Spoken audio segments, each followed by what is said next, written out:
Ils sont une centaine à avoir bravé l'interdit. À l'appel de mouvements citoyens dont la Lucha, ces manifestants prennent la rue dans le centre de Goma. Leur cible ce mercredi, la force de l'EAC, l'East African Community, déployée en renfort de l'armée congolaise pour lutter contre les groupes armés, au premier chef, le M23, dans l'est de la RDC. Ils l'accusent de passivité.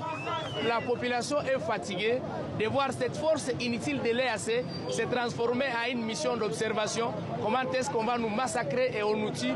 Or, ils sont venus pour combattre les terroristes M23. Les forces kenyanes de l'EAC, ils sont venus nous aider. Mais jusqu'à présent, ils sont en train de faire le tourisme dans notre pays. C'est pourquoi aujourd'hui, nous disons qu'ils puissent rentrer chez eux. Alors que le cortège s'approche du bureau du gouverneur de la province du Nord Kivu, la police intervient. Il n'y a pas manifestation, il n'y a pas manifestation. Les forces de l'ordre tirent des gaz lacrymogènes, des journalistes sont aussi ciblés et certains blessés. Une dizaine de personnes, dont 2 journalistes, arrêtés. Plusieurs milliers de soldats kenyans et burundais sont mobilisés dans l'est de la RDC depuis plusieurs mois.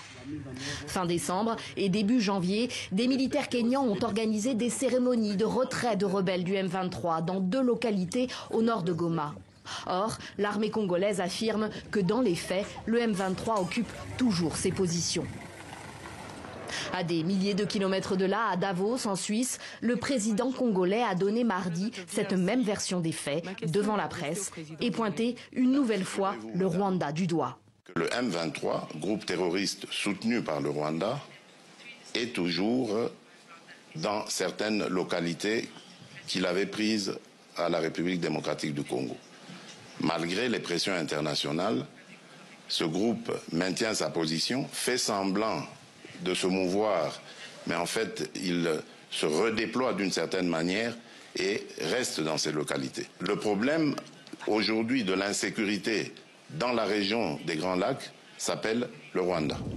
L'État congolais, mais aussi l'ONU, les États-Unis et la France accusent le Rwanda de soutenir le M23, ce que le président Kagame continue de démentir.